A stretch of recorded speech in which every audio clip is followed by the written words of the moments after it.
Hey guys, I wanted to do this review. I had mentioned in a previous video I was going to have a longer review of the SPY and just talk about um, how I how the SPY is doing right now, kind of what I'm seeing in the markets, and just the last few years of what the SPY was doing and kind of what was some cause and effects of why the SPY was down towards the 200-day moving average. So before I do that, obviously not a financial expert here, not licensed or anything like that. Just literally, I'm a day trader, and I'm just telling you guys uh, just my sense on the market and what I would do. So not giving any financial advice here. So, anyways, if we look back in 2018, so there's a few things that had caused the market to start to sell off. One of those was tariffs kind of drove uncertainty globally, right? Um, we had the Trump administration had tariffs on aluminum, steel, and other goods that really had caused a bit of uncertainty in the global market. So that was one thing that wasn't going in our favor in 18. Another thing, second thing was that the Fed actually raised rates 4 times in 2018, which obviously doesn't help the economy, right? Uncle Powell even said during those times that he didn't expect to raise rates as high in 19, but it really didn't help, leave a great taste in investors' mouths during this time. So it caused the markets further drop, as well as the Fed was tightening some of their monetary policies, which obviously when they do that, that reduces liquidity in the market, right? And um, that helps that doesn't help companies obtain credit or loans. So those are two other factors that really um, causes the market to not be as strong. The third thing that really was major that year too was big tech was really under scrutiny. In 17 and 18, essentially after the 2016 election, Facebook, Apple, Amazon, Netflix, and Google essentially make up right a good amount of the stock market. And you looked at Google, Twitter, and Facebook essentially were scrutinized a lot. I mean, everybody remembers, especially Zuckerberg, right? All these top companies were scrutinized for essentially not doing more to block the Russian interference in the 2016 election. So those were kind of three factors that really caused the markets to sell off a bit in 18. Now we had a V-shaped recovery essentially here. We were down, you know, December right here. We were down towards that 200-day EMA and then or simple moving average, and then essentially we went straight back up, started going back towards new all time highs. Reason being, one of the main reasons is because GOP had the tax cuts at the end of 17, going into the beginning of 18. Now, what this did, the whole tax cut package, right, that was signed into law, that reduced the corporate tax rate and increased corporate profits, which was great for businesses. It was awesome, and that helped boost those stock prices back up. But you got to remember, a lot of those companies that were able to move their profits overseas back to the U.S. because of these tax cuts, this allowed a lot of these companies, what they did with the money was they bought back their own shares, which is fine. But what happens is that inflated their stock prices. So that's why we had that V-shaped recovery here. Now those inflated stock prices obviously carried over into 2020, and we all know what happened in 2020, right? The Rona. So Corona hit, and essentially we had panic selling. So now we've got inflated stock prices, and now we have panic selling because of the coronavirus. Now you look at three main sectors was hit here: airlines, or I guess two main sectors: airlines, your cruise lines, and your energy companies were hit during the coronavirus, mainly because right during the crash, there was restrictions on countries and travel, right, to limit the disease's spread. So those are kind of the three main businesses that were hit during this. Now, even though the pandemic is still going on, this crash in 20, same way, um, wasn't it wasn't a long crash. It was just, again, same thing in 2018. It was more of that V-shaped recovery. Now, this is the reason why. So once again, we're going in with the inflated stock prices. We had that rapid recovery because the Fed, the Treasury Department, and Congress really had to act quickly here, um, to support during a crisis. So they improved a ton of supplemental unemployment benefits. Obviously, everybody know about the stimmy checks. Ton of stimulus checks got put into action. We cut interest rates, and then they also implemented new lending programs to just really get the market up and going. Now, all this stuff has a cause and effect. Now, we don't see it right away, but we're starting to see that now, moving forward. But they had to do that stuff, man, to just really get the economy back on its feet.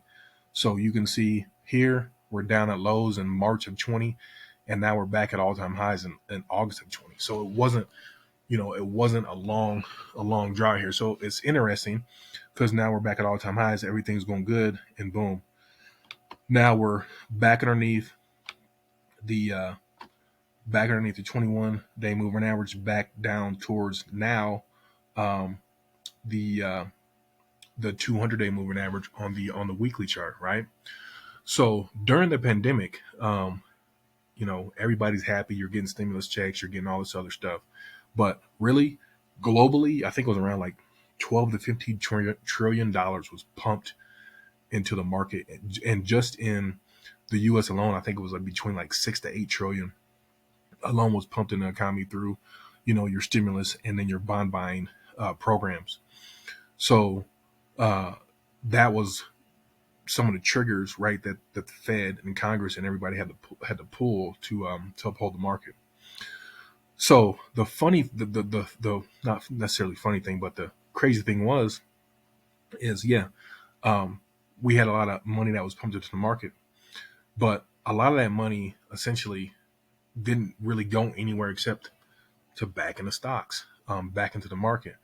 So that's why you've seen you know, right? We see from 19, literally, we just see that going up.